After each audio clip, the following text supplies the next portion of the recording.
Welcome to my channel Snigdha వంటలు. ఈరోజు recipe వచ్చేసి మసాలా వంకాయ అండి. చాలా సింపుల్గా తక్కువ టైంలో చాలా టేస్టీగా చేసుకోవచ్చు. టేస్ట్ మాత్రం చాలా బాగుంటుంది.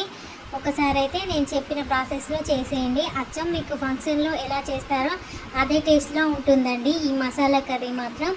దీనికోసం అయితే ఇప్పుడు ప్యాన్ పెట్టేసుకొని మనం 4 లవంగాలు, 1 ఇలాచి, అలాగే 1 స్టార్ అనాసి, మరాఠీ మొగ్గ, అలాగే దాల్చిన చెక్క వేసేసుకోండి. ఇప్పుడు 1/2 కప్పు వరకు పల్లీలు లేదా నువ్వులు ఏదైనా తీసుకోవచ్చు. నేనైతే పల్లీలు తీసుకున్నాను. అలాగే 2 టీ స్పూన్ల వరకు ధనియాలు వేసేసుకోండి. ఇలా వేసుకున్న తర్వాత బాగా వేయించేసి పక్కకు పెట్టేసుకోండి. ఇది మిక్సీ పట్టేసుకోవాలి. ఇప్పుడు 1/2 కేజీ వరకు వంకాయలు తీసేసుకొని ఇలా ఘాట్లు పెట్టేసుకోండి. ఇలా 4 వరకు అయితే ఘాట్లు పెట్టేసుకోండి. మనం తీసుకున్న అన్ని వంకాయలకి ఇలా అయితే ఘాట్లు పెట్టేసుకోండి. నేనైతే 1/2 కేజీ వరకు వంకాయలు తీసుకున్నానండి. ఇందులో ఒక 5 to 6 అయితే ఖరాబ్ అయిపోయాయి. మిగతావన్నీ బాగానే ఉన్నాయండి. ఇలా ఘాట్లు పెట్టేసుకున్న తర్వాత వాటర్ వేసి సాల్ట్ వేసి పక్కకు పెట్టేసుకోండి. ఇప్పుడు మనం ముందుగా వేయించి పెట్టుకున్న పల్లీలని మిక్సర్ జార్లోకి అయితే వేసేసుకోండి. ఇలా వేయించుకున్న పల్లీలు మొత్తం మిక్సీ గిన్నెలోకి అయితే వేసేసుకోవాలి. ఇప్పుడు ఒక మీడియం సైజులో ఉన్న ఉల్లిపాయని ఇలా కట్ చేసి వేసేసుకోండి. అలాగే ఒక టొమాటోని కూడా ముక్కలుగా కట్ చేసి వేసేసుకోవాలండి. ఇలా టొమాటో వేసుకున్న తర్వాత ఇప్పుడు ఈ మిక్సీలోనే మనం కారం, ఉప్పు అన్నీ వేసేసుకోండి. 2.5 టీ స్పూన్ల వరకు అయితే కారం సరిపోతుందండి. నేను తీసుకున్న కారం కొంచెం కారం తక్కువగా ఉంది, అందుకే 2.5 టీ స్పూన్ల వరకు కారం అయితే వేసేసుకుంటున్నాను. ఇలా కారం వేసుకున్న తర్వాత ఇప్పుడు ఇందులోనే రుచికి సరిపడా ఉప్పు అనేది వేసేసుకోండి. మీరు కారం ప్లేస్లో పచ్చిమిర్చి కూడా వేసేసుకోవచ్చండి. నేను కారంనే వేసేస్తున్నాను. ఇలా ఉప్పును వేసేసి మెత్తని పేస్ట్ లాగా గ్రైండ్ చేసేసుకోవాలి. ఇప్పుడు ప్యాన్ పెట్టేసుకొని 3 టేబుల్ స్పూన్ వరకు ఆయిల్ని అయితే వేసేసుకోండి. ఆయిల్ వేసుకున్న తర్వాత ఆయిల్ కాసేపు హీట్ అవ్వనివ్వండి. మరీ బాగా హీట్ అవ్వనవసరం లేదు, జస్ట్ లైట్గా హీట్ అయిన తర్వాత ఒక మీడియం సైజులో ఉన్న ఉల్లిపాయని ఇలా చిన్న ముక్కలుగా కట్ చేసి వేసేసుకోండి.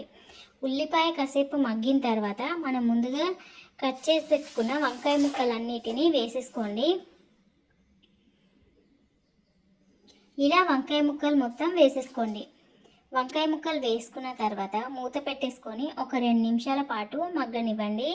ఒక 2 నిమిషాల పాటు మగ్గిన తర్వాత మూత తీసేసుకొని ఇప్పుడు ఒకసారి కలిపేసుకోండి. ఇందులోనే 1/2 టీ స్పూన్ వరకు పసుపును వేసేసుకోవాలి.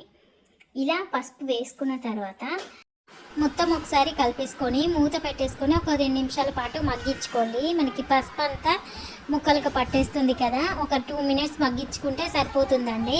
ఇలా 2 నిమిషాలు మగ్గించిన తర్వాత మనం ముందుగా గ్రైండ్ చేసి పెట్టుకున్న పేస్ట్ని వేసేసుకోండి. ఇలా పేస్ట్ వేసేసుకున్న తర్వాత అందులోనే గ్రేవీకి తగ్గంత వాటర్ని అయితే వేసేసుకోండి. ఇలా వాటర్ వేసేసుకున్న తర్వాత మనం మొత్తం ఒకసారి కలిపేసుకోండి.